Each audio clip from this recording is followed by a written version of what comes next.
Герой этой истории был найден спасателями, когда был маленьким щенком, а теперь он сам стал спасателем. 2 года назад была найдена беременная немецкая овчарка, которая ходила по лесу. Директор благотворительного фонда помощи животным забрал найденную собаку. На следующий день она родила щенка, которого и стал героем этой истории.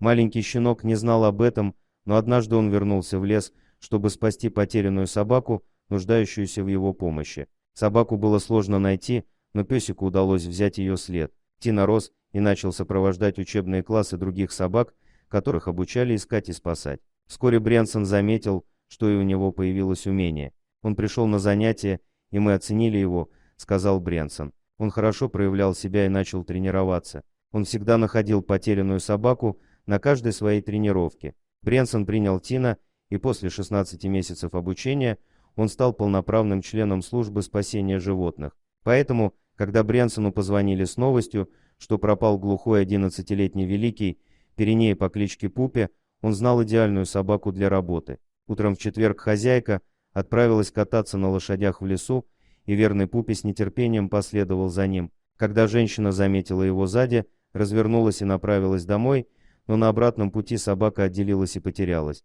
Добровольцы обыскали лес безуспешно. В полном одиночестве, в темноте, Пупе не мог даже слышать, как спасатели зовут его. В субботу утром после того, как пес пропал без вести, Тина и Брянсон встретились с хозяйкой потерявшейся собаки в лесу, чтобы пройтись по их следам. Потребовалось 90 минут, чтобы хозяйка нашла место, где она в последний раз видела Пупе, потому что в сумерках все выглядит по-другому, сказал Брянсон. Как только я представил запах от комка шерсти Пупе с постели к носу Тина, он бросился бежать по запаху. После 45 минут лазания по бревнам и кустам Тина привел Брянсона и хозяйку Пупе к болоту и не переставал лаять. Когда мы впервые увидели Пупе, было трудно поверить своим глазам, потому что 2/3 его были погружены в грязь, сказал Брянсон. Тина лаял на этого странного болотного монстра, пока не понял, что это собака. Брянсон положил ветки на грязь, чтобы было возможно приблизиться к собаке, и стало понятно, что 70 килограмм собаки